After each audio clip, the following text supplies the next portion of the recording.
តែអ្វីដែលបកព្រួយបារម្ភគឺព្រួយបារម្ភដល់កូនចៅទាំងអស់គ្នាអីខ្លាចកូនចៅទាំងអស់គ្នា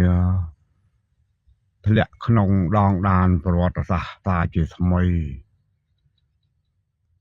ព្រោះវាគប់ជួនគ្នាពេកនៅក្នុងដំណាក់កាលដែលជាតិមាតុភូមិរបស់យើងត្រូវមានបរទេសវេប្រហារឆ្នាំដដែលមួយនេះហើយដែលធ្វើឲ្យខ្ញុំថាមុននឹងអស់ជីវិតទៅត្រូវតែប្រឹងប្រែងយ៉ាងណាដើម្បីជួយទប់ស្ថានភាពក្នុងប្រទេសជាតិរបស់យើងជាលើកចុងក្រោយព្រោះតាំងពីកុមារភាពមកបានប្រឹងប្រែងអស់សមត្ថភាពដែលខ្លួនមានដើម្បីរួមចំណែកជួយជាតិមាតុភូមិធ្វើយ៉ាងណាឲ្យជាតិមាតុភូមិរបស់យើងបាននាំមកនៅសេចក្តីសុខចំណាយពេល14ឆ្នាំនៅនឹងទល់ដែនប្រឈមទប់ទល់នឹងបច្ចាមិត្តចំណាយផ្ទៃក្នុងឆ្លោះគ្នាកាប់សម្លាប់គ្នាយ៉ាងរង្គាលចំណុចមួយនេះបានជាខ្ញុំទោះបីខ្លួនចាស់ទៅហើយទោះបីខ្លួនមានជីវភាពដុនដាបណាស់ទៅហើយក៏ប៉ុន្តែដង្ហើមចុងក្រោយនេះនៅតែខំប្រឹងដើម្បីនិយាយរឿងដងដាននៃប្រវត្តិសាស្ត្រប្រៀបធៀបជាមួយនឹងបច្ចុប្បន្នដើម្បីឲ្យកូនឲ្យចៅទាំងក្នុងនិងក្រៅប្រទេសចេះធ្វើនយោបាយមួយណាដែលវាមិនអាចនាំសង្គមជាតិយើងឲ្យកើតចំនួនកាប់សម្លាប់គ្នាសារជាថ្មីបានជំរាបសួរកូនអង់គ្លេសកូនជើងអែមជំរាបសួរកូនអស់គ្នាពេលនេះខ្ញុំសូមរាយរាប់ម្ដងទៀតនៅជីវប្រវត្តិសង្គមជាតិមាតុភូមិរបស់យើងហើយខ្ញុំនិយាយពីរបបសង្គមគឺជារបបមួយដែលខ្ញុំរស់នៅដែលខ្ញុំឆ្លងកាត់ខ្ញុំមិននិយាយតាមឯកសារលោកបណ្ឌិតសាស្ត្រាចារ្យដែលលោកកសាងមកនោះទេគឺខ្ញុំនិយាយអំពីប្រវត្តិខ្លួនឯងដែលនៅក្នុងរបបសង្គមនីមួយៗមកបញ្ជាក់ប្រាប់កូនដដែលក្រែងលោកកូនយល់អំពីស្ថានភាពទាំងអស់នេះបបហេតុដែលឲ្យកើតខ្មែរក្រហមគឺមកពីមធ្យោបាយក្នុងជាតិគឺប្រកាន់ចំហបដិបកទើបធ្វើឲ្យកើតមានខ្មែរក្រហមព្រោះយើង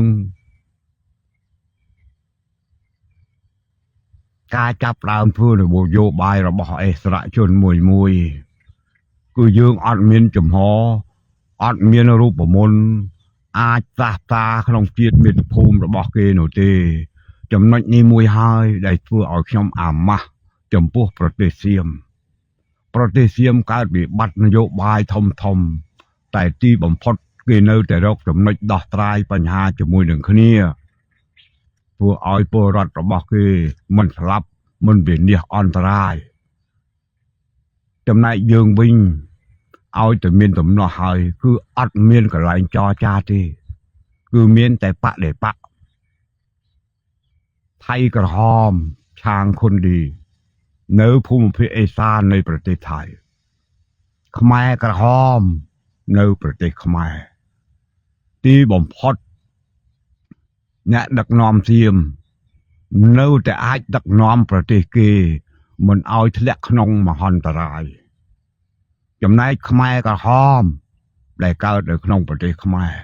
យើងអត់មានពិធីដោះស្រាយបញ្ហាគ្នាបានទេ ដាច់ដោស្លាប់រស់ជាមួយនឹងគ្នាឯងរហូតនាំប្រទេសទៅចូលក្នុងក្តីវិនាសសាធារណរដ្ឋច្បាំងគ្នានៅក្នុងជាតិដែលជាខ្មែរដូចគ្នាយើងអត់មានរកវិធីដោះស្រាយគ្នាបានទេក្រៅពីកាប់សម្រាប់យ៉ាងរង្គាលដើម្បីសម្រេចមហិច្ឆតារបស់រៀងខ្លួន1973អាមេរិកកាំង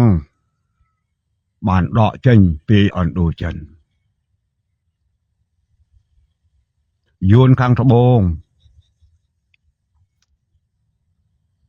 គេចាប់ផ្ដើមធ្វើការវេប្រាគ្នាបន្ថយការរបួសស្លាប់ទាំងក្រៀមតូចទៅរហូតថ្ងៃ30មេសាគេអាចបង្រួបបង្រួមគ្នាភាគីទាំងពីររួមដៃគ្នាកសាងប្រទេសជាតិគេតាំងពី1975រហូតមកដល់ពេលនេះឲ្យប្រទេសជាតិគេក្លាយទៅជាប្រទេសមួយដែលពលរដ្ឋរបស់គេចេះតែរីកចម្រើនទៅចំណែកយើងក្រោយអាមេរិកដកទ័ពចេញពីឥណ្ឌូចិនមានគោលការណ៍ចរចាបញ្ចប់ចំនួនគ្នានៅក្នុងឆ្នាំ1973ដែរក៏ប៉ុន្តែភាគីម្ខាងអាងទៅលើទិដ្ឋាវុធគឺអត់មានទេមានតែសម្រាប់ឲ្យអស់កំតិចឲ្យអស់ទីបំផុតយើងបានកាប់សម្រាប់គ្នារហូតដល់ដំណក់ឈាមចុងក្រោយគឺថ្ងៃ17មេសា1975វេលាម៉ោង9ព្រឹកសាកសពខ្មែររាយប៉ាយតាំងពីជើងភ្នំបាសិទ្ធក្លិនចោលអាសោចតាំងពីខែមករាឆ្នាំ1975សាកសពខ្មែរពីពេញដីយើងកាប់សម្រាប់គ្នារយៈពេល4ខែយ៉ាងពេញទំហឹងបងប្អូនកូនចៅទាំងក្នុងនិងក្រៅប្រទេសជាទីគោរពស្រឡាញ់អ្វីដែលខ្ញុំនិយាយមកនេះគឺជារឿងពិតមិនមែនបង្អាប់បង្អោនណាទេយើងដើរស្ទើរតែដកច្រមុះមិនរួចផ្ទៃដីចូល50គីឡូម៉ែត្រសុទ្ធតែសាកសពខ្មែរដែលកាប់សម្រាប់គ្នាដើម្បីសម្រេចមហិច្ឆតាដណ្ដើមអំណាចម្នាក់រកវិធីអ្វីចរចាគ្នាអត់បានទេពេលម្នាក់បានឡើងកាន់អំណាចបន្តកាប់សម្រាប់គ្នារង្គាលទៅទៀតដោយសារអីដោយសារតែម្នាក់មើលមកឃើញក្នុងផ្ទៃប្រទេសខ្មែរទៅជាខ្មាំងទៅជាសត្រូវអត់មានពេលណាមួយដែលយើងអាចនិយាយគ្នាខ្មែរនិងខ្មែរនេះរកសុខសន្តិភាពដោយប្រទេសគេឯងទេចំណុចមួយនេះបានជាខ្ញុំចាស់ទុំម្នាក់នេះដែលបានឆ្លងកាត់ទុក្ខសោកដល់ច្រើនអាណត្តិនេះសូមទាញអារម្មណ៍បងប្អូនកូនចៅឲ្យយល់ដឹងអំពីពូជសាសន៍របស់យើងដែលធ្លាក់ក្នុងតែក្តីវិនាសបន្តគ្នារកទីបញ្ចប់គ្មាននេះហើយបានជាសូមអង្វរបងប្អូនកូនចៅទាំងក្នុងនិងក្រៅប្រទេសឲ្យរាវរករូបមន្តអ្វីមួយដោះស្រាយបញ្ហាក្នុងជាតិដោយសន្តិវិធី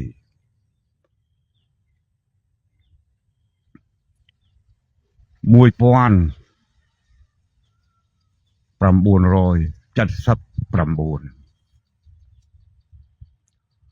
គ្មានអិសរាជជនណានិយាយអំពីពលរដ្ឋខ្មែរស្លាប់កោជើង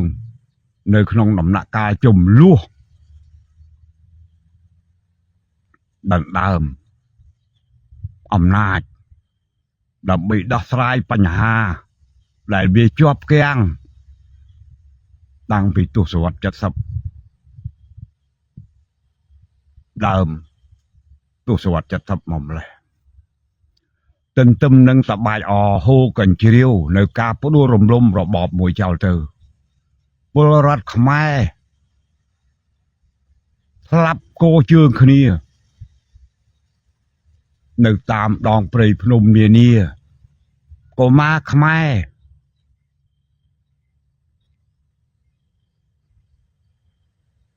នៅស្រែកទ្រហោយំតាមព្រៃភ្នំនានាដោយឪពុកម្ដាយស្លាប់អស់សោកវេទនាកម្មរបស់ពលរដ្ឋខ្មែរវាច្រើនពេកហើយសូមបងប្អូនកូនចៅជំនាន់ក្រោយ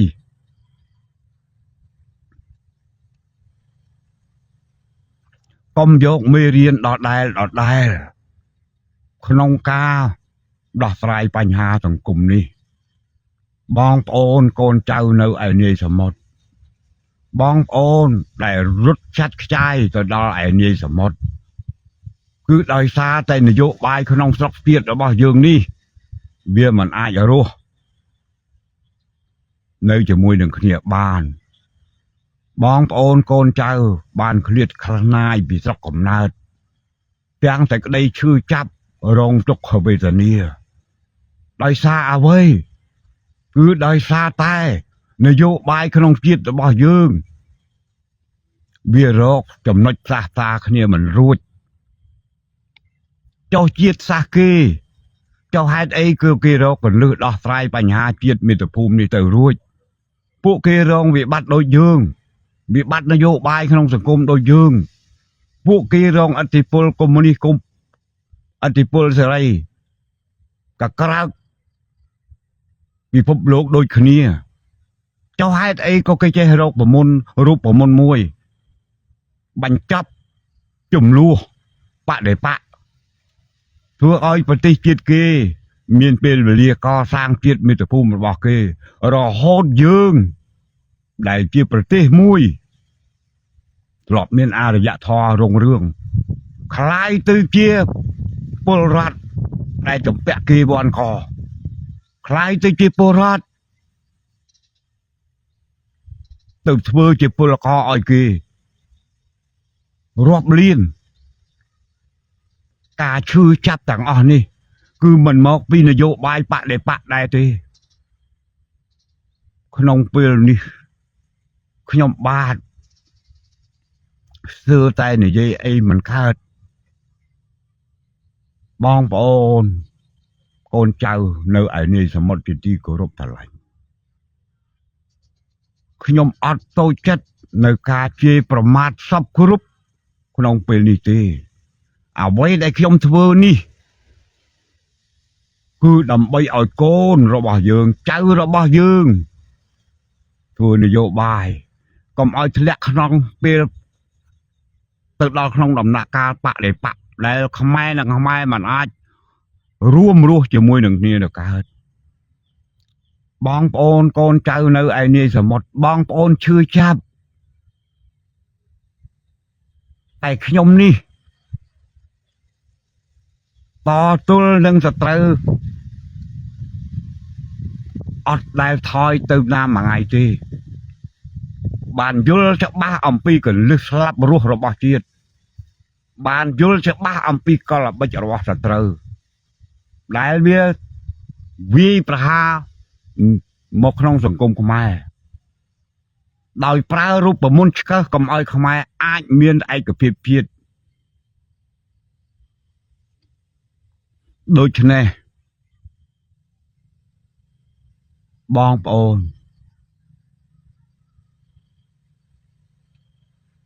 មិនឲ្យខ្ញុំហើបមាត់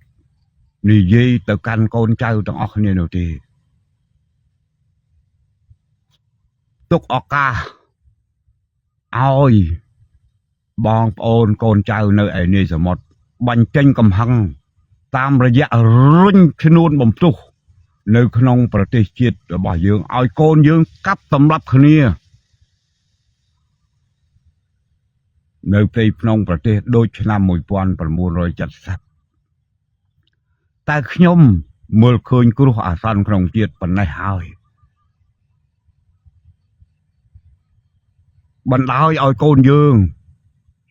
ចាប់ផ្ដើមធ្វើនយោបាយបដិបកនឹងគ្នាដោយមានហែងអត់អញ មានអញអត់ហែងបន្តទៀតតាមការក្តៅក្រហាយគំនុំគុំគួនរបស់បងប្អូនកូនចៅនៅឯនេះសមុទ្រតើបងប្អូនកូនចៅបាននឹករឿងអតីតកាលទេតើបងប្អូនកូនចៅអាចអហោសិកម្មឲ្យកូនចៅយើងសម័យនេះវាឈប់ដើរធ្លាក់ក្នុងដងដានប្រវត្តិសាស្ត្របានដែរឬទេមធ្យោបាយរបស់យើងបញ្ចេញកំហឹងឲ្យកូនចៅបន្តការកាប់សម្លាប់គ្នាជាបន្តទៀតទោះថាយើងពូជសាសន៍ខ្មែរយើងនេះហេតុអីក៏អន់ម្លឹងហេតុអីក៏ចាញ់យួននយោបាយដឹកនាំជាតិហេតុអីក៏ចាញ់សៀមពីឆ្នាំ1975ក្រោយថ្ងៃ30មេសាចំនួនយួនទៅបានបញ្ចប់ហើយចំនួនព្រៃក្នុងគេសាងប្រទេសគេកាន់តែសម្បូរសប្បាយជាងយើងចំណែកយើងវិញគ្មានទេឱកាសកសាងជាតិចំនួនការសងសឹកគឺបន្តការសងសឹកគ្នារហូតយើងគិតថាប៉ុលពតវាជាមនុស្សនាំប្រទេសជាតិឲ្យទៅអន្តរាយវាធ្វើនយោបាយសងសឹកគ្នាអត់ឈប់អត់ឈរធ្វើឲ្យយើងទាំងអស់គ្នាឈឺចាប់នៅរាជប្រត់ប្រាស់ពេញពិភពលោកឥឡូវបើយើងគិតថាបន្តការធ្វើនយោបាយសងសឹកគ្នានេះឲ្យតែកូនយើងបន្តទៀតដើម្បីសងសឹកគ្នាដណ្ដើមយកអំណាចក្នុងពេលនេះទៅទៀតតើកូនចៅរបស់យើងតើជាតិមាតុភូមិរបស់យើងវាអាចរួចផុតអំពីសេចក្តីអស់មហន្តរាយវាអាចមានឱកាសកសាងជាតិមាតុភូមិឲ្យរីកចម្រើនដូចគេដែរទេឬក៏នៅតែខ្ញុំគេជារៀងដរាបទៅចំណុចឯមួយសូមបងប្អូនមេត្តាពិចារណាអាណិតកូនចៅយើងផងមធ្យោបាយរុញឲ្យកូនយើងឆ្លោះគ្នាវាមិនមែនជាដំណោះស្រាយសម្រាប់ជាតិនោះទេវាធ្វើឲ្យយើងកាប់សម្លាប់គ្នាជាបន្តទៀតឥឡូវកូនយើងមួយចំនួនចាប់ផ្ដើមធ្វើនយោបាយបដិបកហើយទោះនិយាយអ្វីក៏មិនបានដែរកូនរបស់យើងចាប់ផ្ដើមយកគំរូរបស់យើងដែលផ្ដាល់ទិន្នន័យឲ្យនោះកំពុងតែស៊ីសាច់ហត់ឈាមរវាងខ្មែរនិងខ្មែរហើយ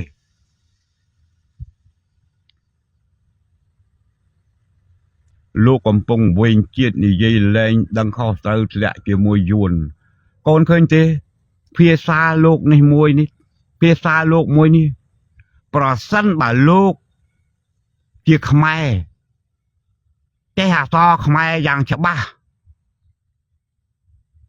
លោកមានទស្សនៈរុញកូនយើងឲ្យធ្វើសង្គ្រាមជាមួយនឹងរដ្ឋាភិបាលក្នុងពេលនេះលោកនេះឯងជាជនក្បត់ជាតិលោកមានសមត្ថភាពអីបើលោកពូកែមកឈរដឹកនាំប្រទេសជាតិនេះមួយឲ្យវាបានសុខដុមរមនាដោយប្រទេសដទៃទៅខ្ញុំបំរើយួនក្នុងពេលណាលោកឯងនិយាយទៅមើលវាម៉ាក់ហ្នឹងមនុស្សចាស់ណាយួនចូលមកប្រទេសខ្មែរត្រូវទទួលដាក់ទង់ជាតិយួនខ្មែរទៅប្រទេសយួនទៅប្រទេសអាមេរិកផ្សេងជាផ្លូវការក៏អាមេរិកដោតទង់ជាតិខ្មែរដែរចុះលោកឯងនេះនៅពេលដែលបានឧទាហរណ៍បានឡើងធ្វើជានាយករដ្ឋមន្ត្រីទៅនេះនៅបរទេសមកទស្សនកិច្ចឬមកធ្វើកិច្ចការក្នុងជាតិតើលោកឯងបណ្ដេញគេចេញយកទង់ជាតិរបស់គេទៅក្រវត្តចោលឬក៏លោកឯងចងបដាទង់ជាតិនំទទួលប្រទេសផ្សេងដែរទេតើនយោបាយដឹកនាំជាតិតើនយោបាយការទូតតើនយោបាយមិនឲ្យមានសត្រូវក្នុងឋានៈជាអ្នកដឹកនាំជាតិមួយតើលោកឯងធ្វើយ៉ាងម៉េចដែរនេះវាស្ដែងនៅអញ្ចឹងណាកូននេះវាស្ដែងអញ្ចឹងនរណាបង្វែងជាតិអត់ដែលរត់ចោលជាតិមួយថ្ងៃទេ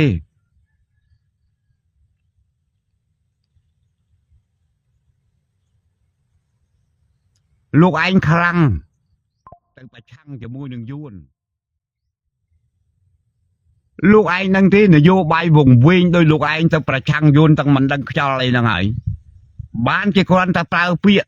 ยองยุนอากาเซเบอาเซอาขนมระบอบปอลปดสำหรับเนี่ยคลิกเหมือนตอนตกบ้านป่ารวมเพียงยุนมวยท้องนี่ส้มจมเรียบแต่โลกให้ขยมต่อรอคอมมินก็ขยมมันเงยต่อที่ปนแต่เปนี่โดยซาแต่มโนกรมระบอบโลกเนี่ยเองได้เพื่อเอาปรอดระบอบยังจับประดามใบใจเพื่อน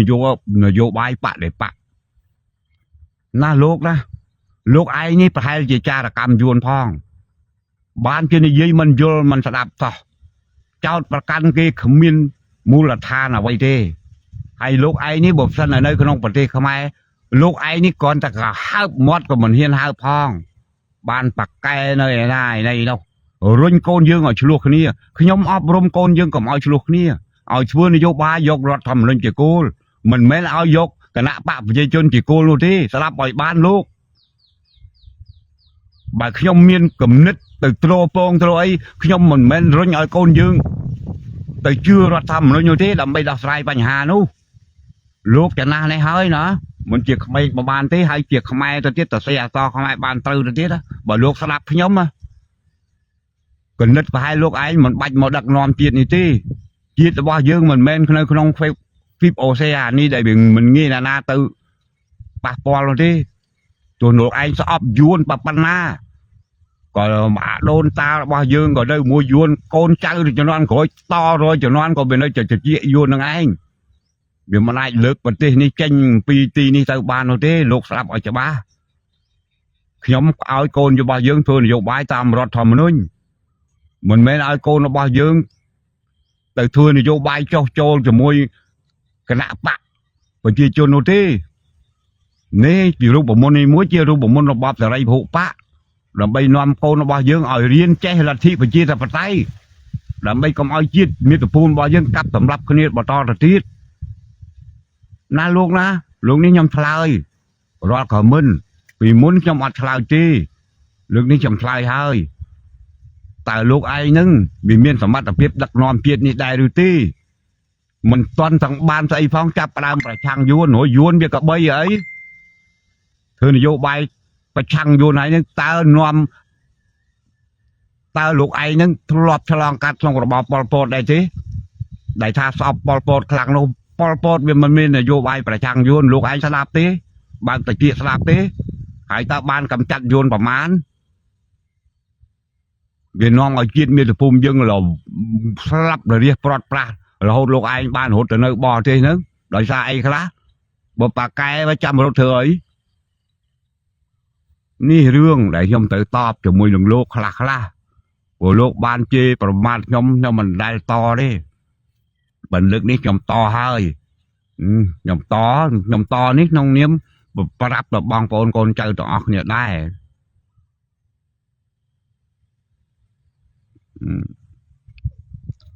ប្រាប់ទៅកូនស្ទឹងថាច់រឿងខ្មែរបើគ្មានយន្តលូកដៃទេងាយនឹងដោះស្រាយណាស់ខ្មែរបាតកម្មយួនយកជាប់មកវាយប្រក្រាបគ្មានត្រាបណៃមិនឲ្យមានយួនលូកដៃហ្មងបើយួនមាននឹងជាប់ដេញខ្មែរហ្នឹងឲ្យតែយើងមានកំណត់បដិបកយួនលូកដៃហ្នឹងហើយអញ្ចឹងហើយបានឲ្យរៀនដោះស្រាយបញ្ហាក្នុងប្រទេសនេះធ្វើបច្ចុប្បន្នភាពក្នុងដំណាក់កាលនីមួយតើពី1993មកបកនយោបាយទាំងអស់ធ្វើអ្វីខ្លះចំនួនត្រូវតែអាប់ដេតយើងមិនត្រូវធ្វើដដែលនោះទេក៏ព្រោះតែយើងអត់អាចលើកប្រទេសជាតិនឹងទៅឆ្ងាយពីយួនបានទេវានៅចិត្តយួនហ្នឹងហើយបើខ្ញុំនិយាយនេះខ្ញុំទៅជាអាយ៉ងយួនទៅស្អីបាត់ទៅហើយវិធីដោះស្រាយអាមិនរួចខ្ញុំសួរមើលអាពាក្យសម្ដីដែលយើងប្រឆាំងយួននឹងវាមានប្រជាប្រិយភាពណាស់ដែលរុញកូនយើងនឹងឲ្យវាទៅស្លាប់បន្តពី1970មកយើងមានរូបមន្តអីដែលស្លាប់គឺរូបមន្តយួននឹងដែរតើអុយវិធីដោះខ្មែរអស់ងាប់អស់ជាង3លានហ្នឹងហើយឥឡូវនៅចង់ដោះតាមថ្នាំដានដដែលនឹងឬយ៉ាងម៉េច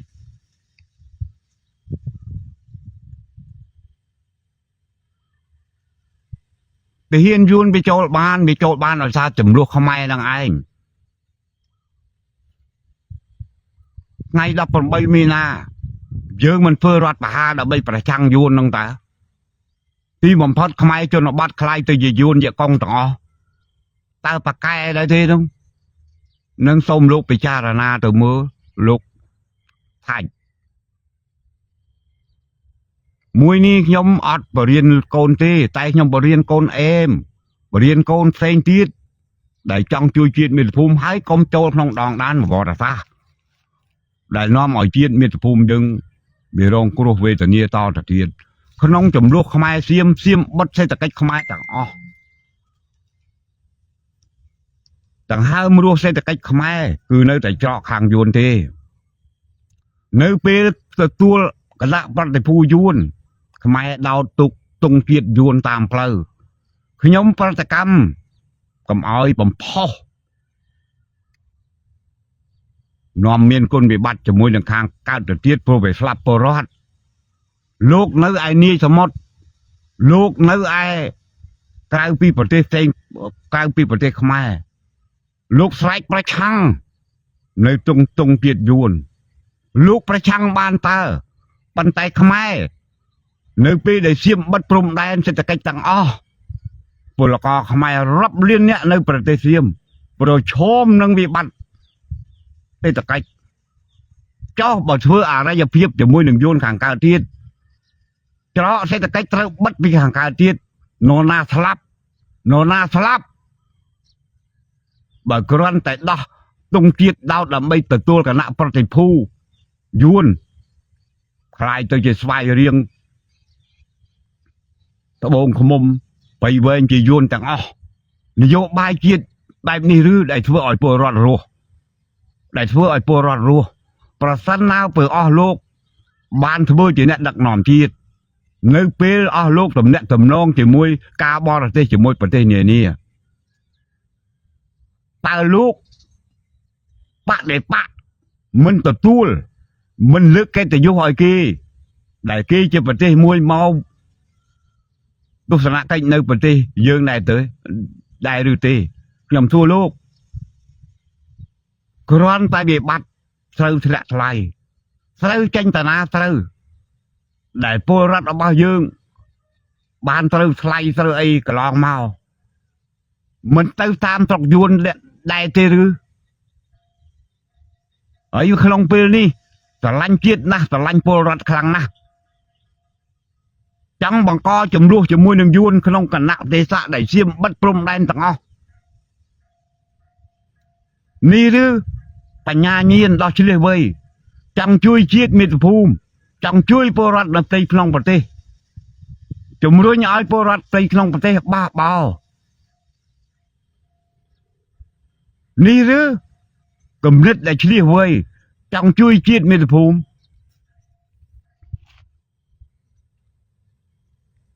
អានេះខ្ញុំឆ្លើយតបជាមួយនេះគូដូច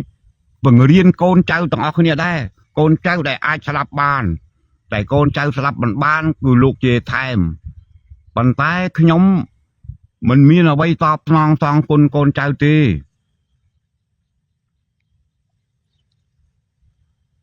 ខ្ញុំប្រាប់កូនថាច់ឲ្យច្បាស់មួយឆាកជីវិតគឺសធ្វើសង្គ្រាមការពារជាតិព្រំដែនខាងលិច14ឆ្នាំទាំងកិច្ចការនយោបាយទាំងយោធាខាងកើត3ឆ្នាំ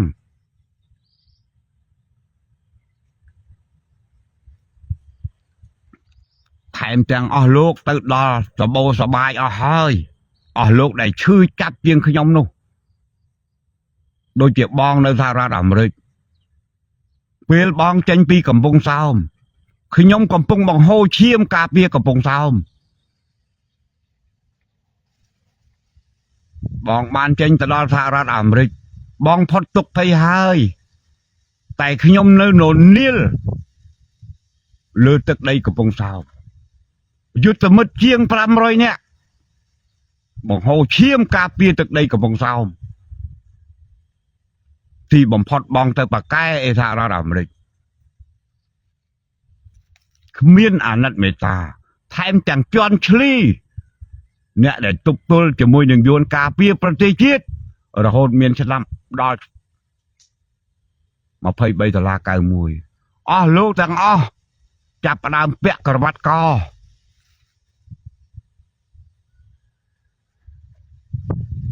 ដើម្បី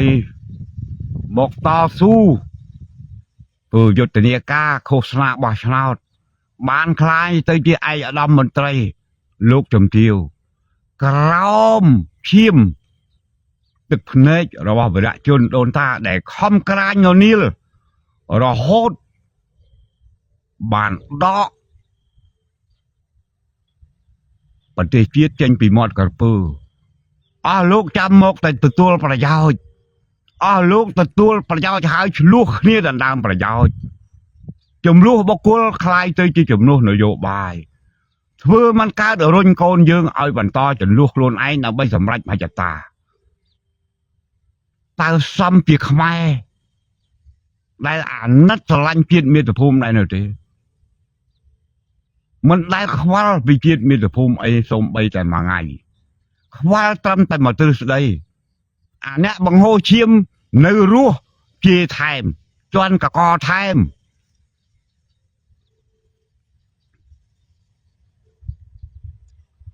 ព្រមានខ្ញុំវាច្រើនពេកហើយ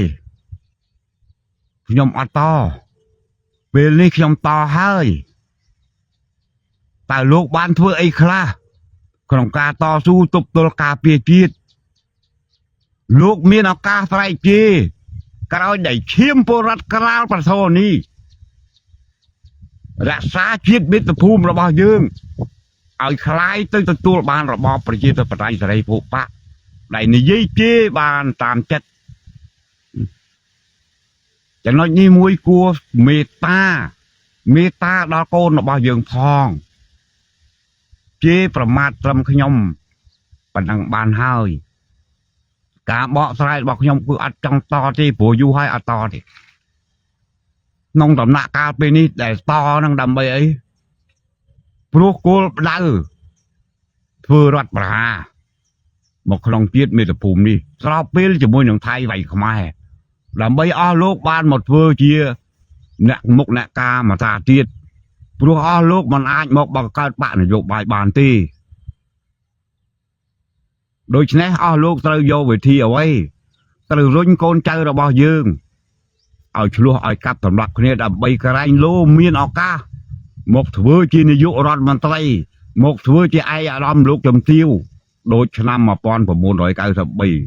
មកសាទៀត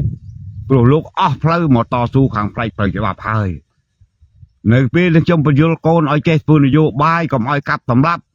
លោកគិតថាវាបិទឱកាសព្រោះឱកាសរបស់លោកដែលអាចមកធ្វើនយោបាយសារជាថ្មីបានគឺមានតែវិធីរដ្ឋបហានិងវិធីបដិវត្តតែប៉ុណ្ណោះ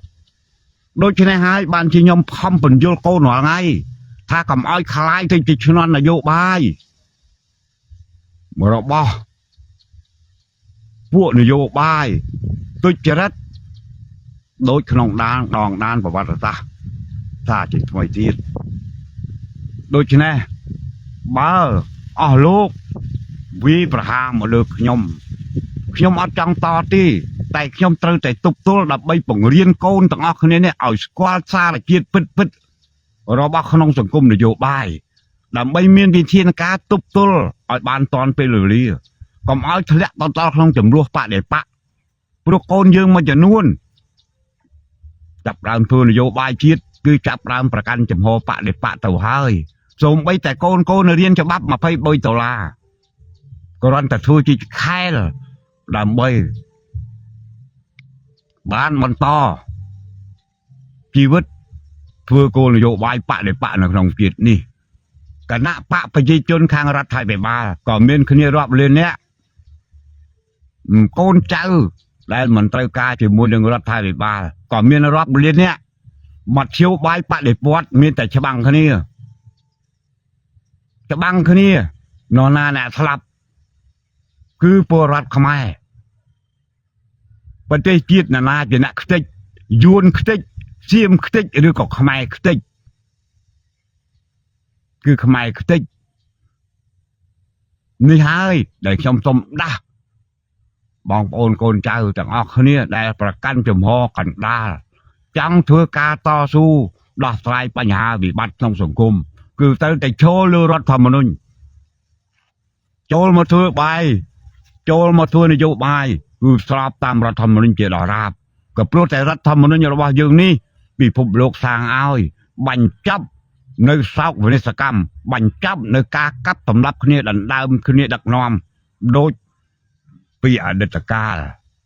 ចំណុចមួយនេះណាកូនចៅណាវាជាចំណុចអាយុជីវិតជាតិមិនមែនគ្រាន់តែយើងនិយាយលេងសើចបាននោះទេ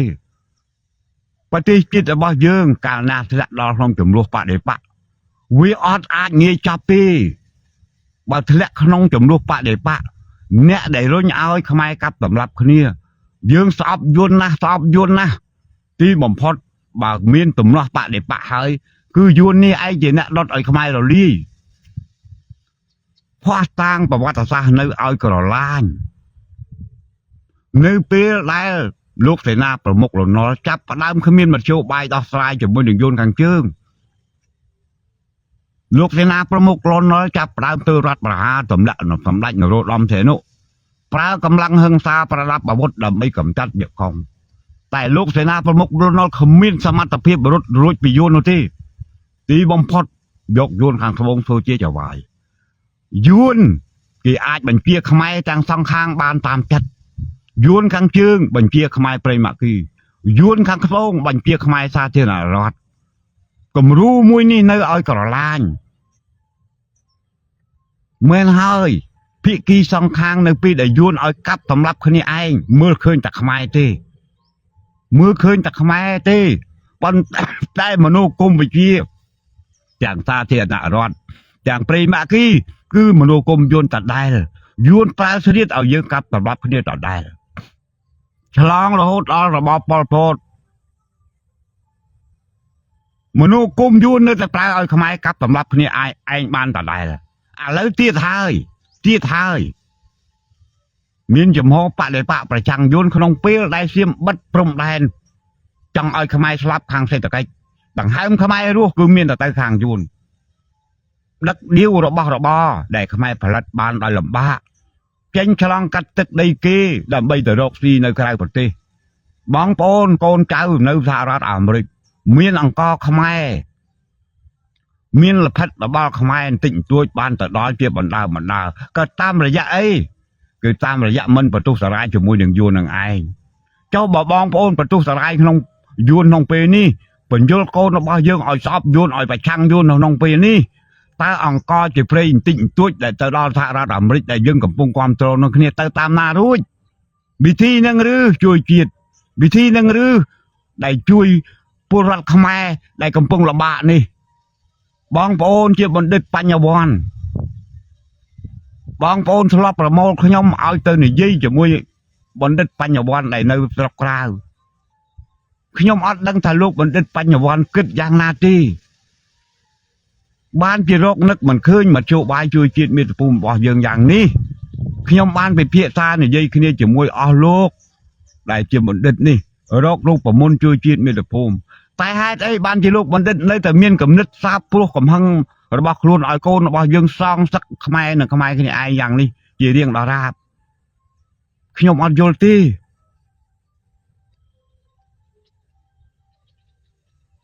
ដូច្នេះបងប្អូនកូនចៅទាំងអស់គ្នាជាទីគោរពស្រឡាញ់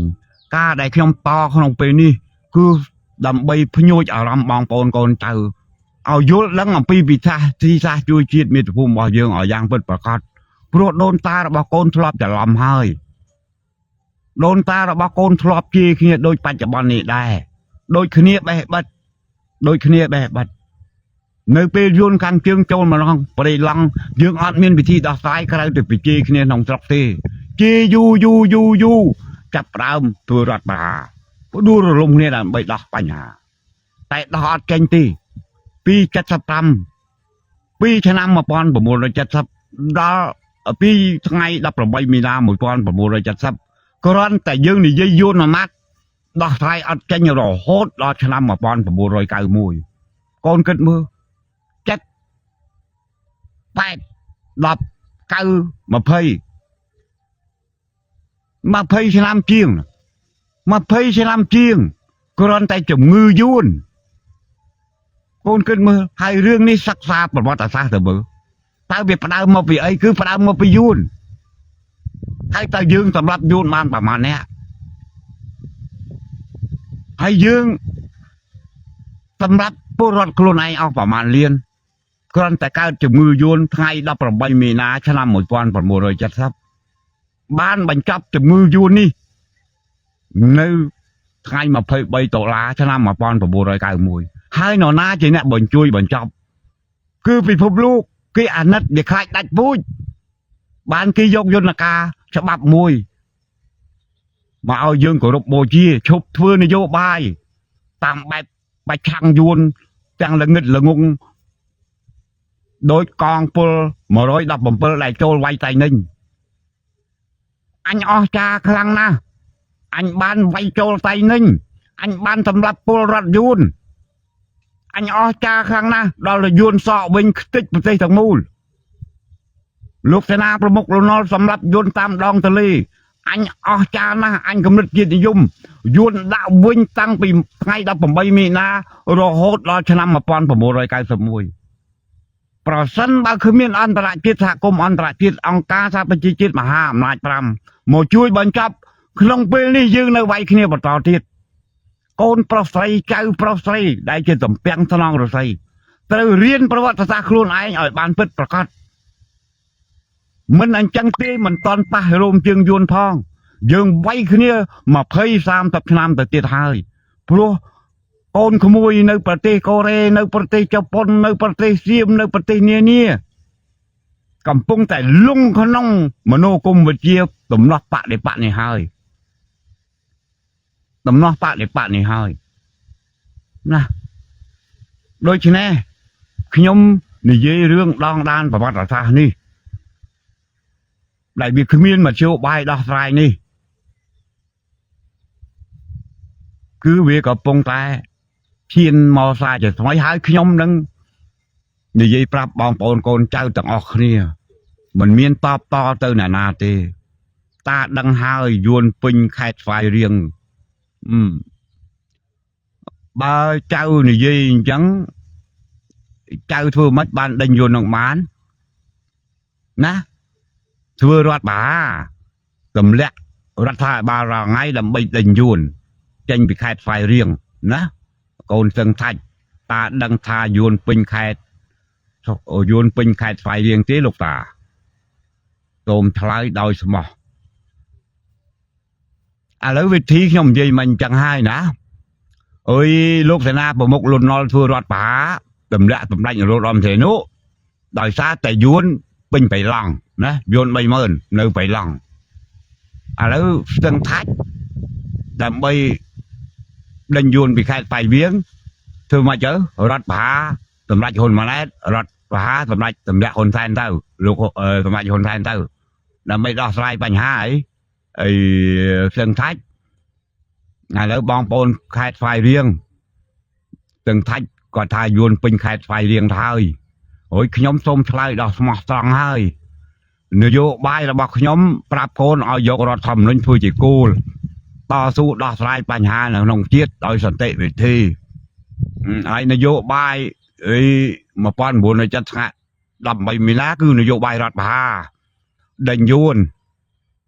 สำหรับยูนทีมพอดจึงมือยูนนั่งเบี้ย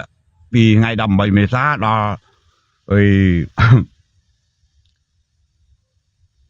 ดอนไปใบตลาดเก่ามวยบันจับให้จับนั่งขมายอ่านไอ้ดอกบานนี่คือพบโลกอีกจุดดอก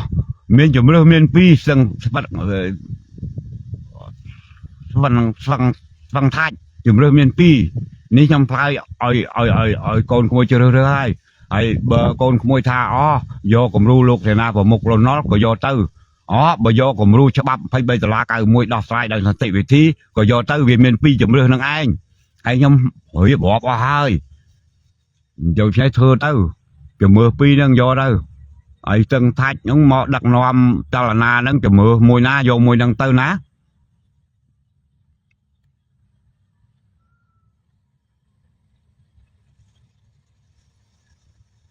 ngày miền là pi đang tê cả đào huyên là ngay dồn cặp bơ hay bị chấm miền pi đào saiปัญหา khmer មួយធ្វើតាមលោកសេនាប្រមុខលន់នល់ពីរធ្វើតាមច្បាប់23ដុល្លារ91និងរដ្ឋធម្មនុញ្ញជំរឿសមានពីរនឹងទេកូនរាល់ថ្ងៃនេះឲ្យជ្រើសរើសរកទៅណាឯជំរឿសប្រចាំងយួនមានមេដឹកនាំក្រៅរដ្ឋាភិបាលមានហើយធ្វើតាមគាត់ទៅគាត់ប្រាប់ធ្វើមិនធ្វើចឹងទៅអានឹងជំរឿសប៉ុន្តែជំរឿសខ្ញុំគឺឲ្យកូនទាំងអស់គ្នាយករដ្ឋធម្មនុញ្ញដឹកនេះយើងបកត្រាយគ្នាជាសាធារណៈតែម្ដងពីមុនអត់តចេះតែឡើងឲ្យបងប្អូនកូនចៅដែលកាត់កសែតវីដេអូខ្ញុំយកទៅធ្វើសូមកុំចាក់ចំណុច 2-3 នាទីមកជេរខ្ញុំបើសិនជាបងប្អូនអើយកាត់វីដេអូខ្ញុំយកទៅនិយាយឲ្យចំណេញខ្ញុំអត់ហាមឃាត់ទេកាត់ចិញ្ច្រាំប្រមាណចម្រៀកក៏កាត់ទៅប៉ុន្តែរកចំណេញរូបមន្តសាសនាជាតិខ្ញុំនិយាយទៅអត់មានយកទៅប្រឆាំងអ្នកនេះប្រឆាំងអ្នកនោះទេហើយកូនស្រីដែលចេញមុខបង្ហោះជេរមកនៅលោកកូននៃប្រទេសណាទេបើកូនអាចចេះធ្វើនយោបាយតាមរដ្ឋធម្មនុញ្ញនេះបានសូមកូនងាកមកវិញមកតាឪពុកអត់ខឹងកូនទេព្រោះកូនកើតមកសម័យក្រោយកូនចេះចូលធ្វើនយោបាយដោយសារកំហឹងមកពីកូនរងទុកសោកអំពីអំពើពុកលួយអំពីអំពើជិះជាន់អីវាអត់ខុសពីសម័យដូនតាទេដែលហក់ចូលទៅធ្វើនយោបាយគឺកំហឹងដោយកូននឹងឯងដោយយកយួនជាប្រធានបទនឹងឯងទីបំផុតអត់អាចនាំជាតិសម្បូររុងរឿងបានទេគឺបានមកអន្តរាយណាបើកុំមានពិភពលោកជួយយើងប្រហែលជាដាច់ពូជទៅហើយដូចជាប្រទេសលាវទៅហើយវាអត់មានអិសរភាពអីទៀតទេណាអញ្ចឹងណាអានេះខ្ញុំប្រាប់តទៅទៀតឥឡូវមើលអស់លោកណាមានយោបល់អីឆ្លើយក៏ឡើយនិយាយរឿងពិតតើជាអាយ៉ងយួនហ្នឹងហើយតានិយាយពិតអ្នកប្រជាពិសុទ្ធគេថាយើងអាយ៉ងយួនព្រោះអារឿងចោតគ្នាអាយ៉ងយួនហ្នឹងវាងាយនឹងទម្លាក់របបដឹកនាំមួយហើយមកឈានលើទៅឡើងកាន់អំណាចនៅអាក្រមអាយ៉ងយួនដដែលស្រាប់បានទេខ្ញុំនិយាយមិញទម្លាក់តម្លាច់នរោត្តមសីហនុក៏ដោយសារតែសីហនុអាយ៉ងយួន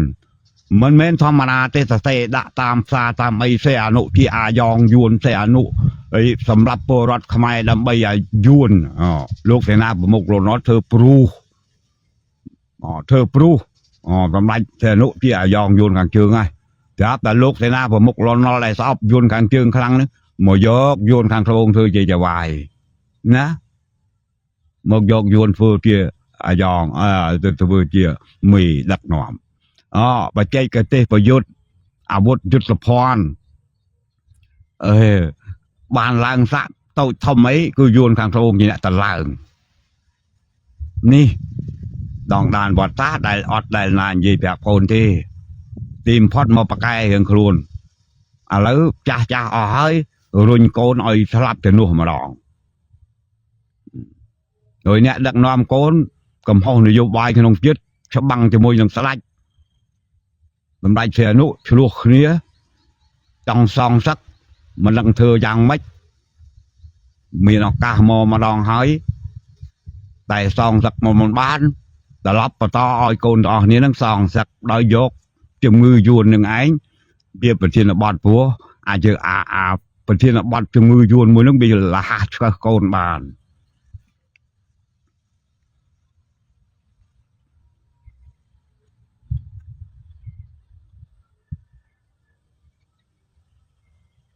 នេះហើយកូនភាសាដែលអាចរុញ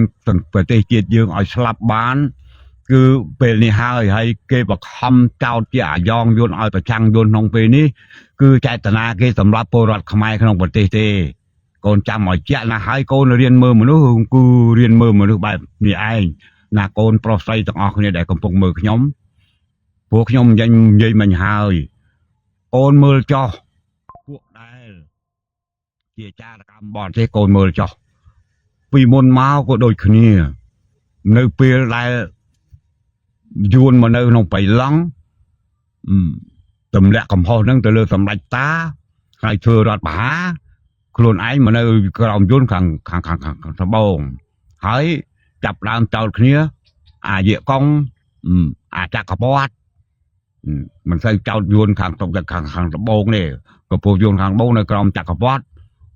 អាមេរិកហើយយន្តខាងត្បូងជាចវាយលោកលន់នល់យន្តខាងខ្មែរមកខាងជាលោកលន់នល់គឺជាអាចក្រពតអាមេរិកឯខាងលោកសេនាប្រមុខលន់នល់ជាធ្មុលអត់សាសនាយួនខាងជើងណែគេពេលគេនិយាយយួនពេលនោះគេនិយាយប្រយ័ត្នណាខាងលោកសេនាប្រមុខលន់នល់ជាយួនខាងជើងគេច្រៀងអីមាសរិទ្ធីអីស្អីរិទ្ធីនោះវាអនុស្អីទៅយួនខាងជើងក្របកំភ្លើងទៅវាខ្លាចអីយ៉ាងនេះខ្ញុំប្រាប់ដងដល់បាត់តាដល់ពេលនេះទៀតហើយអត់ខុសគ្នាទេវិធីដែលសម្រាប់ខ្មែរបានលឿនបំផុតដើម្បីឈានយកអំណាចទៅបំរើខាងយួនបានគេប្រើពាក្យយួនដដែលហ្នឹងជាកំពុងបិទសេដ្ឋកិច្ចខ្មែរហើយរដ្ឋថៃបាខ្មែរឯនេះកំពុងតែប្រឹងរកស្អីដោះបញ្ហាត្រូវចុះថោកដោយសារតែវិឆេទកម្មពីខាងនោះមកដូចនេះប្រឹងប្រែងដោះហើយឯនោះឃើញចំណុចខ្សោយបើមិនឆាប់ធ្វើឲ្យភ្លុះខាងយួនទេ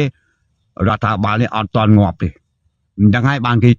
យកអាចជំងឺយួនទៅចាច់ថែមទៀតដើម្បីឲ្យប្រតិកម្មលេចជារូបរាងឡើងយួនខាងទឹកដីយួនបិទព្រំដែនច្រកសេដ្ឋកិច្ចទៀតទីបំផុតងាប់ដល់ងាប់នោះគេជិះសេះសមកដឹកនាំម្ដងល្បិចតដែលលេណាចៅអត់ចេះមើលគឺឲ្យមើលឃើញច្បាស់កាឡាញក្នុងពេលនេះតែម្ដងតាមពិតពួកគេនោះមិនបានទៅធ្វើឆ្អាលលេជាមួយយួននោះទេជានេះជានយោបាយដើម្បីគេធ្វើឲ្យយើងអន្តរាយដល់ទៀតមួយនេះមកទៀតតដែលលេវិញមកយួននេះខ្ញុំប្រាប់នេះជាចារកម្មណាខ្ញុំមិនមែនចោទទេតែនិយមន័យវាចេញអញ្ចឹងឃើញនេះសៀមកំពុងបិទទល់ដែនកសិកររបស់យើងក៏លក់ស្រូវអត់ដាច់ដូច្នេះបានតិចបន្តួចនឹងគឺចេញតាមយួនទៅដល់អាមេរិកទៅខ្ញុំនិយាយមិនហើយឥឡូវគាត់មកចេះដូចគ្នាពីដើមតើកូនលោកកំពុងវែងជាតិឃើញទេមិនដឹងខុសទៅធ្លាប់ប្រឆាំងជាមួយយួនតែឥឡូវបែរជាទៅបំរើយួនឃើញទេកូនឃើញស្នៀតគេឃើញស្នៀតគេជេរយើងគេបានលុយណាកូនណាគេបានលុយដូចនេះពេលដែលកូនឃើញហើយពិចារណាយកសម្ដីខ្ញុំទៅពិចារណាដើម្បីតម្រង់គោលដៅជួយជាតិមាតុភូមិរបស់យើងក្នុងពេលនេះគឺយើងអត់មានប្រឆាំងជាមួយនរណាទេទប់ទល់ជាមួយសៀមទេថារដ្ឋអាមេរិកក៏ជាមិត្តចិនក៏ជាមិត្តបារាំងអង់គ្លេសរុស្ស៊ីក៏ជាមិត្តទើបអាចពលរដ្ឋយើងរស់បានណាកូនណា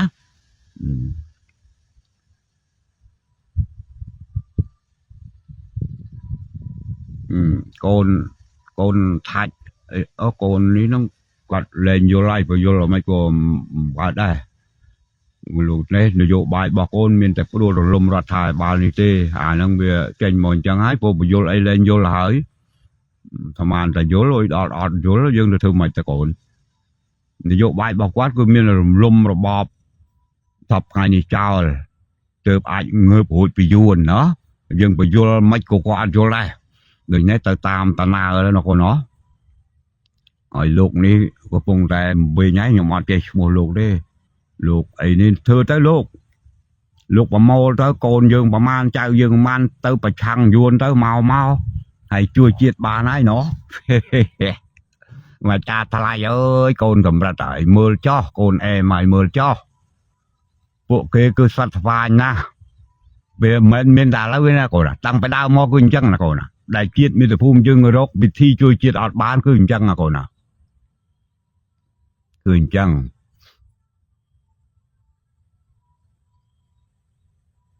នោះតែហ៊ានយន់វាយសម្រាប់ឆក់អីហ្នឹងស្ទឹងអីសល់ស្វឹងថាច់ហ្នឹងហើយកូនរុញមករុញក្នុងពេលនេះទៅកូន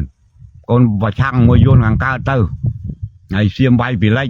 ហើយកូនប្រឆាំងយន់ខាងកើតទៅហើយអ្នកដែលសបាយជាងគេគឺ cả sự co không ai là không vấn đề đại kia ở phúc kia mà đai là bà cô nữa đánh bài vào đầu anh nói người thi là xa là o nông cái hai bộ đầm có đầm mà cả tệ đỏ phư vàng được bò bò chẳng mà lột phà mà ở chả thưa ta tiết con từng thay xây chớ đó nó ngay con đằng ôi đằng yuan chỉ nè bà cao đầu dương tao lắp con nia rồi hốt ở vẫn đằng chân đài ấy cái nông bê ní mà cho tông từ các hương yuan nông tiết nhom gì hay ta cho nó xây được cái máy nơi yuan mùi để nó đo được hai cái ca mòn tinh tinh nhỉ bắt anh nông tiết tới ô chúc từng hai mình ngoặt vào đâu cho món ngoặt không bay vào đâu đó là bay son sắc nhóm trăm mưa khỏi mình mà đòn nhóm ọt lại to đi rồi con của mùi nghịch mình gì chọc nữa ăn mà trôn mà chu thì bà cô mà chu ở trong pi mà đang kỳ bong sầm lấp cho mong nan sầm lấp ban mong na mong đang đi tại nhà nó không phải vậy tại cút một sầm lấp ban mong na tao buộc nhom đa tại nhà hoàng ai cái nông phải ngắt chân cứ màu ơi bách đạo mà chu nhom đi mà chu ơi món nông nhom khơi xa khả năng à bách cọp của bạn này nông phải này nó chọn một bánh trao rồi một cặp tờ lắp đợi xong tụp con mùi tầng ọc này mình ơi thì lẹ đo không rọt bà ha lại được lắp con trai ơi luộc về mình bàn bẩm pinh bẩm non bẩm thuốc hỏi con thưa bát tạc cam bát ấy nông nhầm đăng ai ở luộc khăn khăn nhom nơi tu rương si ở vì nó khi nhom tụp con tầng ọc này mình ơi châu rùm phơ bát tạc cam đầy kruông thưa xây ngay đập bẩm bay mị na đâu nơi cùng khi nhom đòi bàn thưa bát tạc cam đua lùm ấy đâu rồi chứ nét nhom về ní có nhom gì mà đoàn Việt đây nè dụ ba anh phải bây giờ la cào muối ọt oi bẹ pon nâng nè dụ bài rót hà ấy đi về lô bàn chỉ nhom chụp bàn tay bà về nhom chụp lục về bắt bà giao lấy đạm mà chu hỏi nhom hai bằng con trai văn bạch bà kia sầm lấp nhom con bạch chư cha đấy còn bà bắt rụp nhom vì không ca như này cứ nhom slap tại con mà bạch chư cha đi dọc biết thầm đây nhom đại nhom này dây vì rương rụp một môn thưa này vô ba chưa chết không bằng rương mà bạch không ai cho ra thầm nó nhảy sao con cứ mơ ra ngay nơi ra thầm nó ti đại tục ba nơi bà pan này bà không miên ra thầm nó vinh rồi ba palaka là cá màu phlim bơ cắp thầm lấp là cá lang phlim mục sành nha này không bà tê chấm luôn bạn để bạn trang vào màn từ chắp làmประกวดประเจงcắp thầm lấp phlim rồi chơi con pro say từ rẽ xa ra thầm nó nhẹ ở cùng vùng còn bây giờ không có bao palaka nè con á còn tại nó vô bay mình sao này gì mình sao không biết là vậy hot khang đấy từ trâu tay cầm tích cầm chặt cái này hay đòn đan bỏ ra cứ bay mi anh đôi khi nó đi ao bọt thầm nó nhỏ chóp lúc bay về từ đây chẳng là cứ lấy tay rót thầm nó lúc rót thầm nó như anh đại bị phục lúc là tôi xoa hai không chết ở bao dương để nơi mình ai tôi rùm lúc khi ban ta cầm rau đó đòi xaแต่รถทำเลยไงพวกจุนพวกเราลุยเบี้ยอัดคลาดเพียบสหายเราบอกคนได้เนี่ยยัยโน่ที่เรื่องใดกี่อัดกราบกี่อัดลุนกี่อัดกิจคือโดยซาแต่คลาดฉบับรถทำเลยไงเป็นเรื่องมาลองคือประกายอันเหมือนเธอเขาฉบับที่ประสานบอกรถทำเลยไงติดมีอะไรได้กี่คลาดอดเงินคลายที่แต่ต่อเตาเอ้ยนะคนนะดูชนะปีแล้วขยมสลับเมาหน้าหรือวงลงปีนี่ได้วงยีนั่งผีเนี่ยบางขยมสลับบางโกนต่างออกเนี่ย ឈឺចាប់គឺប្រាំងអនុវត្តគោលនយោបាយរដ្ឋធម្មនុញ្ញណាកូនណាទោះគេមិនសម្លាប់ក៏នៅតែស្លាប់ខ្លួនឯងដដែលដូច្នេះកូនកុំឈឺចាប់ចំពោះការស្លាប់របស់ខ្ញុំមិនដឹងថាត្រូវម៉ោងណាទេព្រោះថាហាមឲ្យឈប់និយាយតែខ្ញុំនៅតែនិយាយដើម្បីដាស់កូនទាំងអស់គ្នាកុំឲ្យធ្លាក់ចូលក្នុងអបាយកលខ្លាយទៅជាឈ្នន់នយោបាយឲ្យគេជន់ឈ្លី34ឆ្នាំឥឡូវធ្វើបំបែកខ្លាំងបាយរហូតដល់បកគលមកឈូសឲ្យពីរតែខ្ញុំអត់បង្ហាញកូននេះគេបកគលមកឈូសឲ្យពីរហើយមិនដឹងថ្ងៃណាគេមកបាញ់សម្លាប់ទេប៉ុន្តែមិនអីទេកូនណាដូច្នេះនាំគ្នាគោរពច្បាប់ស្រឡាញ់ច្បាប់ធ្វើនយោបាយដោយច្បាប់រដ្ឋធម្មនុញ្ញអត់ហាមកូនទេប្រសិនណាបើកូនចង់ជួយជាតិមាតុភូមិកូនណាដែលមានចំហទស្សនៈកណ្ដាលកូនណាដែលស្រឡាញ់ច្បាប់គឺត្រូវតែធ្វើនយោបាយខ្លួនឯងធ្វើនយោបាយខ្លួនឯងឈប់ពឹងគេចង់ដោះស្រាយបញ្ហាជាតិមាតុភូមិត្រូវតែចូលរួមមកធ្វើនយោបាយតាមរដ្ឋធម្មនុញ្ញនោះកូននឹងមានលទ្ធភាពអាចកែប្រែសង្គមរបស់យើងម្ដងបន្តិចឲ្យទៅជាសង្គមមួយរីកចម្រើនដូចគេដូចឯងឲ្យទៅជាកម្លាំងចលករមួយអាចស្វែងរករូបមន្តដោះស្រាយបញ្ហាជាតិរបស់យើងដោយសន្តិវិធីនយោបាយមុនឆ្នាំ1991ខ្ញុំនិយាយមកអស់ហើយគឺជួយជាតិអត់បានទេជំងឺស្អប់យួនគឺប្រែคล้ายពីជំងឺស្អប់យួនមកប្រែคล้ายទៅជាការប្រឹងប្រែងគោរពអនុវត្តរដ្ឋធម្មនុញ្ញនរណាមិនគោរពណាមិនជឿគឺកូនទាំងអស់គ្នាដែលចំពាំងក្នុងរស័យនេះឲ្យជឿព្រោះជាមធ្យោបាយតែមួយគត់សម្រាប់ដោះស្រាយនៅកម្ពុជាអត់មានអស់លោកដែលចូលមកជេរនេះអាចដោះស្រាយបញ្ហាជាតិនឹងបានទេអិសរាជជននយោបាយខ្មែរ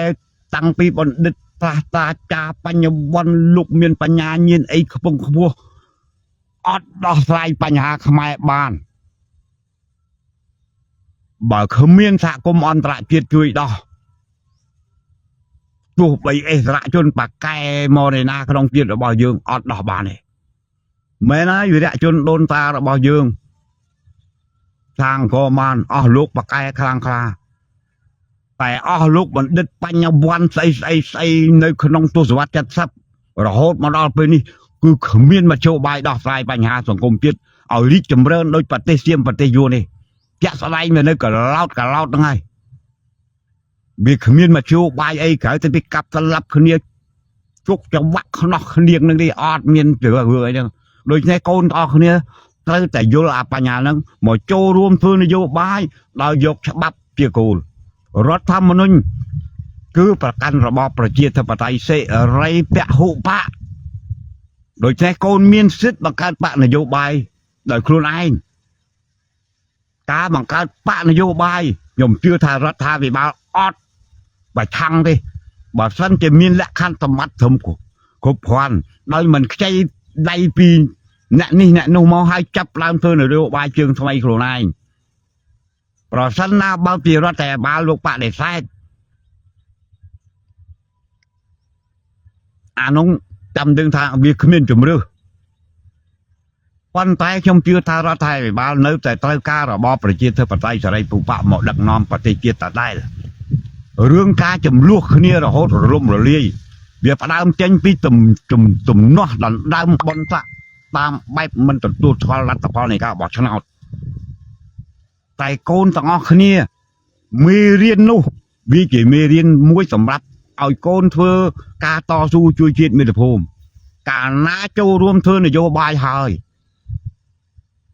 ត្រូវតែមានការលះបង់បានមកកៅអីរក្សាមកកៅអី រក្សាពលរដ្ឋទោះគ្មានថវិកាសម្រាប់ធ្វើប៉ុន្តែកូននៅតែមានយុទ្ធវិធីជួយទៅដល់ពលរដ្ឋដោយអត់មានចោតអានេះចោតអានោះទេនេះហើយជានយោបាយមួយដ៏ត្រឹមត្រូវអាចផ្សះផ្សាជាតិមាតុភូមិបានមធ្យោបាយហិង្សានានាខ្ញុំនិយាយឲ្យអស់ហើយគឺទៅអត់រួចទេវាមានតែជេរបន្តិចម្នាក់ដែលស្មោះត្រង់នឹងជាតិមាតុភូមិអ្នកដែលស្មោះត្រង់នឹងជាតិមាតុភូមិវាមិនដែលបានទួលនីតិអំណាចបនស័កនោះទេវាត្រូវគេកាប់សម្លាប់វាប្រហាររហូតមកបានជាកំរណាអូនឃើញទេនិយាយបែបខ្ញុំចង់ផ្សះផ្សាឲ្យកូនមានរូបមន្តដោះស្រាយទទួលបានមកឈូសបើអ្នកថាទទួលបានការសរសើរពីវីរៈជនអ្នកឆ្កឹះអ្នកស្គៀលឲ្យទំនាស់នឹងរីកធំណាចាក់ដៃណាកូនណោះដូចនេះអារឿងអស់នេះកូនទាំងអស់គ្នាដែលមានចំហតាមច្បាប់ណាកូនណាកុំឲ្យទៅប្រឡាក់ប្រឡោសជាមួយនឹងគេវាដោះបញ្ហាជាតិអត់បានទេណាកូនណោះដូចនេះសាងគោលនយោបាយមួយមកកូនណាដែលមានបញ្ញាបាធីអាចធ្វើកិច្ចការនឹងបានធ្វើទៅកូនហើយនាំគ្នាអនុវត្តគោលនយោបាយច្បាប់រដ្ឋធម្មនុញ្ញនឹងឯងសម្ដៅគឺទៅជួយជាតិមាតុភូមិជាតិមាតុភូមិគឺពលរដ្ឋនៅពេលដែលកូនមានសមត្ថភាពជួយពលរដ្ឋគឺត្រូវតែប្រឹងជួយពលរដ្ឋកុំប្រឹងឆ្លោះយូរទៅអតិពលដែលកូនធ្វើមេត្តាករុណាចំពោះពលរដ្ឋវានឹងផ្សព្វផ្សាយទៅដល់កូនទៅដល់ចៅយើងជំនាន់ក្រោយវាអាចមានរូបមន្តល្អឡើងវិញដោយក្រោយអាណានិគមនិយមបារាំងដែលប្រទេសជាតិយើងកំពុងតែរីកចម្រើនមកកូនណាដូចនេះផ្ដែផ្ដាំប៉ុណ្ណឹងគេលោវាស្លាប់ព្រោះគម្រាមកំហែងច្រើនពេកហើយតែលើកនេះទំលាយជុំទិសគម្រាមកំហែងដល់អាយុជីវិតមិនមែនតែមកខាងគឺឲ្យតែនិយាយផ្លូវកណ្ដាលគឺត្រូវហើយប៉ុន្តែលើកនេះទលាយប្រាប់កូនមុនបើសិនជាខ្ញុំរលត់វិវិតម៉ោងណាកូនត្រូវតែអោបរដ្ឋធម្មនុញ្ញឲ្យជាប់បើប្រះចាករដ្ឋធម្មនុញ្ញប្រទេសជាតិយើងពិតជាមិនអាចរកសុខសន្តិភាពរីកចម្រើនដោយប្រទេសនានាឡើយទីបំផុតប្រទេសជាតិរបស់យើងនេះនឹងคล้ายទៅជាប្រទេសជាតិមួយនៅសល់តែសម្បកខ្លួនណាកូនណោះដូចនេះកូនយល់ខ្លះទេកូនមើលសិនកូន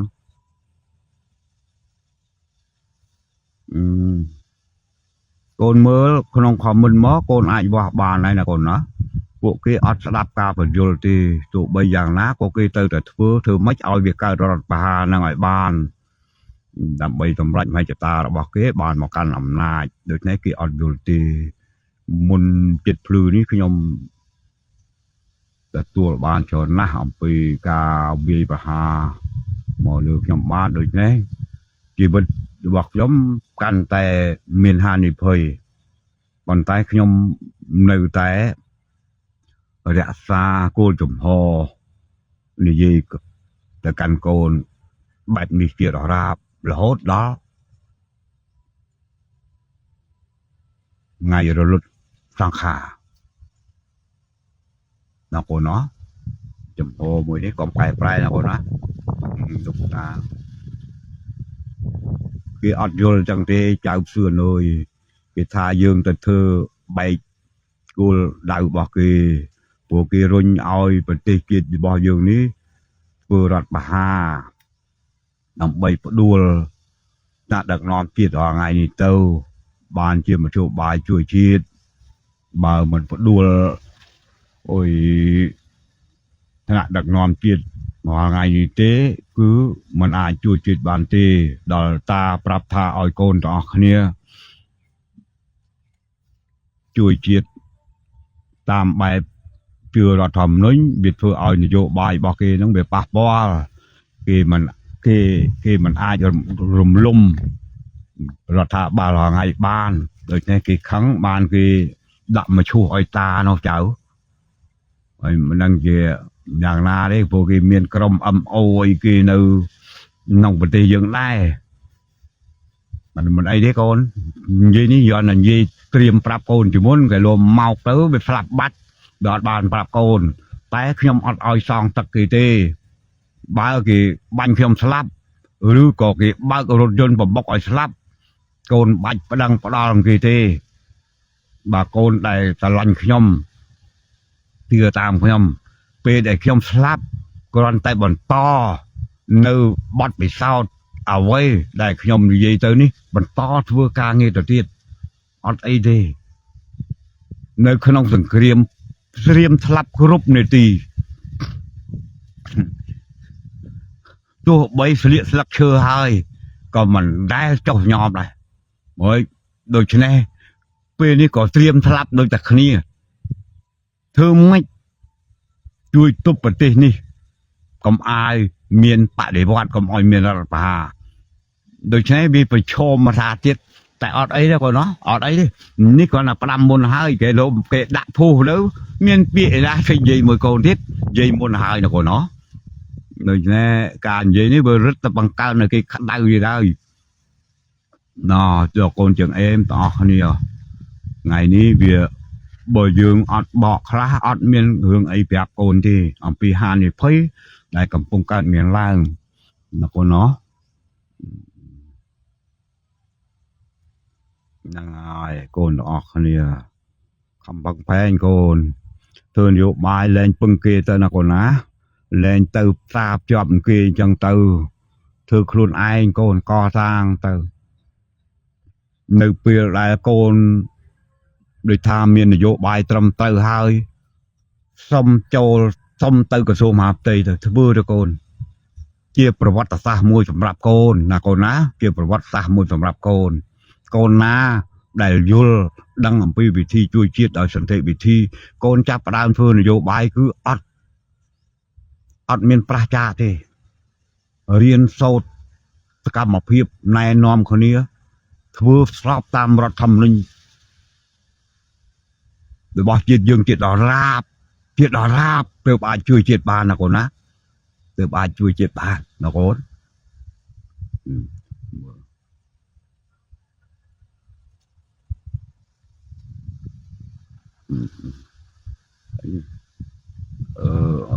មើលទៀតសិនអូណោះពេលវេលា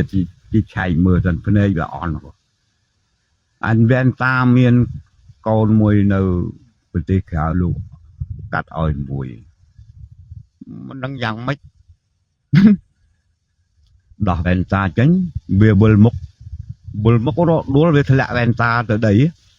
ជាន់ជើងខ្លួនឯងខ្ទេចវ៉ែនតាហ្នឹងទៅខ្ញុំមករស់អត់យូរទេកូនមកទឹកមុនដួលទាំងចំហតែម្ដង2ដងនេះដូចញ៉ាំបាននិយាយបខំនិយាយប្រាប់កូនមុនហ្នឹងព្រោះយើងដឹងខ្លួនឯងថារស់អត់យូរហើយរួមនឹងគេ